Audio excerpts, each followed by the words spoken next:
Hello guys! Welcome back to my channel. Andito ako ngayon sa bahay ng aking kapatid. Ayan, nagluluto siya. Nagluluto. O, syempre. Okay, pangalawa pa lang ngayon eh. O, ayan, pangalawang araw ko dito sa kanila kumakain ng dinner kasi lagi silang may isda. So, ayan mga guys. Ayan, ang niluluto niya ay kingfish. Yan. Sarap na nga ng sabaw. Ay, di mo na malata. Ayan, huwag ka maingay. Ayan, o. Ah.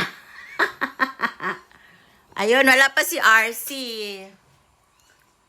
Kaya, andito kami. Tapos kakain din kami ng mangga. Ayan, o. Sangkulo lang yan, ayos na. Meron kang bagoong? Meron. Bumili ako ulit kaya nabasag yung... Ayan, mag-ano kami ng bagoong. Kasi sausaw namin. Sarap kasi ang mangga na sinasawsaw mo sa bagoong. Pag wala kasing bagoong, parang hindi kumpleto. So, mas masarap kumain ng ganito kaysa sobrang hinog. So, si Edith andun sa loob, nag-alaga ng bata. So, kumusta po kayong lahat?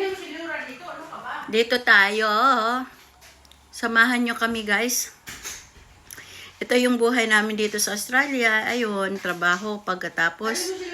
Wala, malungkot kasi hindi naman na kami pumupunta sa club. Kasi ano naman gagawin dun, di ba? So, hindi naman kami nagsusugal. Hindi ako nagsusugal talaga, naku. Kaya, dito na lang kami, mga pitbahay dito, makikain. Ganun na lang ginagawa namin.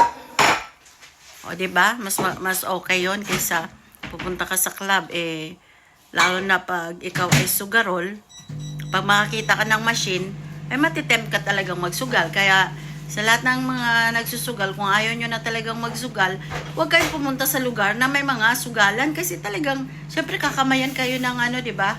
Kakamayan kayo ng machine para matempt kayo magsugal. So, iwasan nyo yun kung hindi nyo kakayanin. Ayun, si baby, Ayun, hello! Si Eddie. Ang kanyang apo si baby, ang ganda-ganda naman niya. Ba!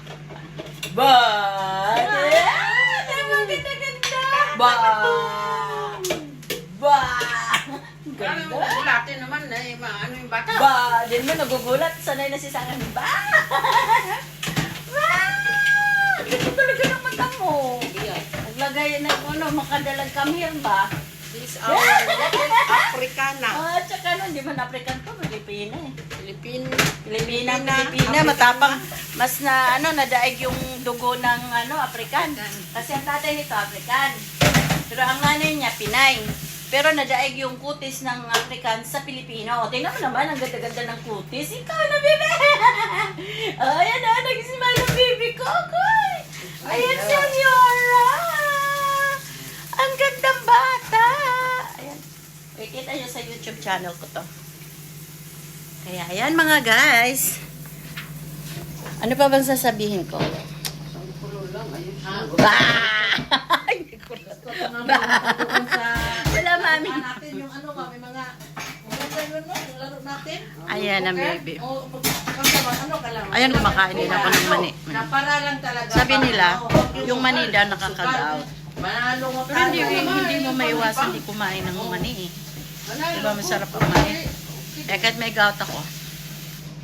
Kung manalo tayo, kain ka agad. Kung hindi manalo, uwi. Naku, huwag na magsugal talaga kasi marami talaga talo. Kaysa panalo. Nanalo na kami. Sugal pa din. Kaya napili kami. Kaya yun. Kung alam mo palagi kang panalo, di magsusugal na lang araw-araw. Tingnan mo si Kim Chok, yung ate niya. Grabe, no? Sobrang best friend, best talaga yung ate niya. Pero kinasungan niya sa bandang... Ninakawan siya yung business niya sa bag. Kasi naano lagi sa kanong sugal. Dahil sa sugal. Kaya ang sugal, nakaka-tempt yan na magnakaw ka kung wala ka ng pasugal. Kaya, sa mga hindi pa natusugal, huwag nyo nang subukan dahil minsan pag na-hook ka na niyan at na-addict ka na, lahat ng mga bagay na meron ka, isasangla, ibebenta, makapagsugal lang. Yung mga sugalo, sasabi sa mind your own business. No, ko lang yan. Payo ko lang yan. So, kung hindi ka pa nagsugal, huwag mo nang pasukin. Yung Pero kung gusto nyo, wala naman tayong magagawa, di ba?